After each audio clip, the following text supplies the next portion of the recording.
Shavua Tov, everybody. Happy New Year. Yes, it's the 1st of January. I want to wish all of you a very happy 2024. From all of us at Lay of the Land and the Israel Brief to all of you out there, we wish you a happy, a healthy, a prosperous and a safe 2024. A new year brings with it amazing possibilities, and we certainly hope that this year will be a better year than last year. Just a reminder, this is the Israel Brief, brought to you by Lay of the Land, hosted by me, Rolene Marks, where you join me every Monday to Thursday for those top stories in Israel. So let's take a look at those top stories, and we are on 87 of Israel's war with Hamas, Operation Swords of Iron. Now, last night, slightly after midnight, those of us who live right here in the center in Modi'in were woken up with a nasty New Year surprise. Hamas firing a massive salvo of rockets towards Tel Aviv, the south and the center. A lot of them concentrated right here in Modi'in, where I am, sending us running into our shelters. The sirens seemed to go on for a long time, a lot of bangs. And this is the reality of living under fire, that while there are many complaints coming from organizations saying that food, electricity, etc. is running out in the Gaza Strip, one thing that's not running out are rockets. Let's also take a look at some of the developments coming in from the IDF, who pushed further and further into the strip over the weekend on their body cam footage, showing us what they are finding. Now, what is quite incredible during this war is that the IDF, and I don't think any other army has done this, as they've moved through, they are not just telling us what they are finding, they are showing us the physical proof. The video footage, the phone calls, or whatever they can clear for the public, we are being shown that. And discovering weapons caches in a kindergarten. I mean, it's just absolutely staggering. Douglas Murray, the incredible Douglas Murray, speaking to an IDF soldier who said that, the reality on the ground is very different to what any other army has faced. And he also spoke about how they've had encounters with people thinking they're civilians. An elderly lady, the particular soldier was talking about, in a wheelchair, as they approached her, thinking, shame, she's a stranded grandmother. From behind her came a terrorist firing at troops. They also spoke about another incident where they saw civilians with white flags, and as they told the civilians to approach them cautiously, from behind them came another Hamas terrorist opening fire. So these are very clear examples of how Hamas is physically using civilians as human shields. The soldiers also said that nearly in every house they are either finding weapons caches or entrances to tunnels that connect to other tunnels. Because in the Gaza Strip, it's not what happens above the ground, it's what happens underneath the ground. In fact, the soldiers say that invariably they just go straight to the children's bedrooms when they enter a house, because they know that that is where the weapons, where the tunnels are found. That is child abuse. That is child abuse by Hamas to the children of the Gaza Strip. We have also heard from the Kogat unit as well as the Palestinian Health Ministry, this time based in Ramallah, underneath the Palestinian Authority, that a large amount of vaccines have entered the strip, vaccines for polio, for measles. This is to last about 8 to 14 months. We are very concerned with possible diseases starting to spread because of the humanitarian situation inside the Gaza Strip. And also Hamas have announced earlier today that they will not be releasing any more hostages, they say, until the fighting is over. Meanwhile, over the weekend, we had some heartbreaking news. It was confirmed from Kibbutz Nir Oz that Judith Weinstein, who had both Canadian and US citizenship, as well as Israeli citizenship, has been murdered in captivity. Her husband was also murdered in captivity. May her memory be blessed. And just a short while ago, Kibbutz Be'eri announcing that Ilan Weiss, who they thought was missing, is now confirmed to have been killed on October the 7th. May his memory be blessed. Hashem Yankum Damam.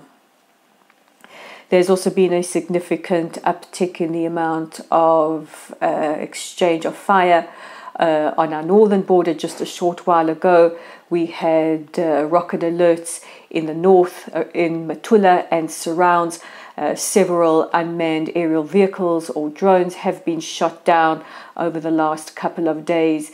There has been concern that Hezbollah is trying to escalate the situation there. Israel has been appealing to the international community to push Hezbollah further north of the Litani River and keep them away from our borders. We do not want to enter into a war with Lebanon. And while we're talking on the military, I just want to pay tribute to two units. The first is the Okets unit. That's the unit with the dogs. Okets means sting, and our four-legged friends, man's best friend, have really been extraordinary. The IDF shared video footage of these incredible canine warriors in action yesterday, and they are nothing short of exceptional. And I just wanted to give them a shout out. And I also wanted to mention the team that has the horrific duty of notifying families of their fallen soldiers, of their fallen loved ones, and being there with those families to offer them every comfort that they need. They are also just exceptional. We cannot imagine the emotional, the psychological toll that it is taking on them. So I just wanted to mention them along with all the other units, Shaldag, Golani, Yahalom, Maglan, all the others, and those I haven't mentioned, doing exceptional work in defending our country, keeping us safe. Now, a country who doesn't seem to think that Israel is doing a great job is, shocker, South Africa. Over the weekend, the International Court of Justice announced that South Africa had filed a claim of genocide against the State of Israel at the International Court of Justice in The Hague. Now, allow me a moment on my soapbox, because this is just, and I'm going to give you my honest opinion. 2024 is an election year in South Africa, and we know that the South African government, who in the last 3 months not only had conversations with Hamas leader Ismail Haniyeh, Hamas, an internationally recognized terror organization with a genocidal charter responsible for the raping, murdering, mutilation, kidnapping and torture of Israelis and other foreign nationals on the 7th of October. They also met with the Ayatollah al-Khamenei in Tehran being the biggest sponsor of Hamas and Hezbollah and Houthi rebels. You know, shocking coincidence there. But Naledi Pandor, the foreign minister of South Africa, meeting with them, meeting with the foreign minister of Iran, and then subsequently hosting a delegation of Hamas in South Africa. And then they file this. Well, doesn't take a next level genius to connect the dots and see that this was all carefully coordinated and planned. But just a word for South Africa out there. South Africa, you are aligning more and more with pariah states, Russia, China, Iran. And you're going back to that pariah status that you had in the late 70s and 80s. This is not good for your citizens. Personally, I think the citizens of South Africa should take their government to the International Court of Justice for failing to provide them with basic human needs: food, water, electricity, housing, access to medical care, education, and safety. Basic human rights. But then maybe, just maybe, this court case at the ICJ is a huge distraction to distract South Africans from the abject failure that their government is. The New York Times over the weekend released an expose on the horrific accounts of sexual violence committed by Hamas against Israeli women and girls on the 7th of October. It is called Screams Without Words. It is absolutely shattering to read. It comes with evidentiary support written in the article. It's recommended that every human being, especially those that deny the atrocities of the 7th of October, read this. We have heard from Hamas in the last couple of hours. They say they utterly denied, saying women were treated well. Well, Hamas, not only do you lie, and shame on anybody out there who believes anything that Hamas says and takes it for the truth, not only do you lie, but you also provided us with the evidence. So that goes to show, never believe a terror organization. And as always, I try to end on a positive note. Now, this is a mixed note because we had the first interview from Mia Shrem. Mia was held hostage for 54 days in the Gaza Strip.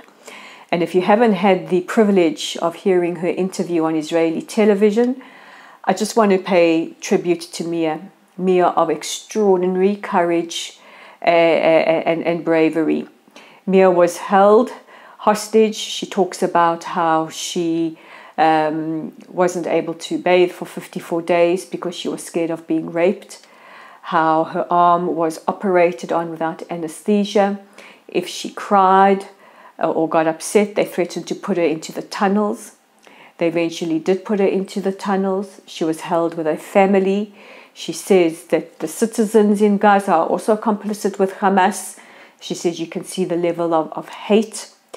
She speaks about how a few of them were kept in a 2-by-1 little room, basically kept in a cage. She has developed epilepsy as a result of the trauma, of lack of sleep, of being malnourished, and of course the psychological trauma that was forced on her. Mia is exceptional. She has extraordinary courage, as has every single one of those hostages who have come out and have faced untold agony in the captivity by Hamas. We have between 128 to 132 hostages being held in the Gaza Strip. Bring them home now. We want our hostages home now. As many of you celebrate a new year, please keep our hostages and our survivors and our victims of the 7th of October atrocities, as well as our fallen soldiers. Please pray for the safety of our brave men and women of the IDF as they continue to defend us in Israel. And that brings me to the end of today's edition of the Israel Brief. Don't forget to check out our website at www.layoftheland.online, our YouTube channel as always at the Israel Brief, our Facebook page at Lottel Site, and we're on X at Lay of the Land 5. I'm Rolene Marks, wishing you all a happy new year. Stay safe. And remember, guys, take care of yourselves and each other. I'll see you tomorrow.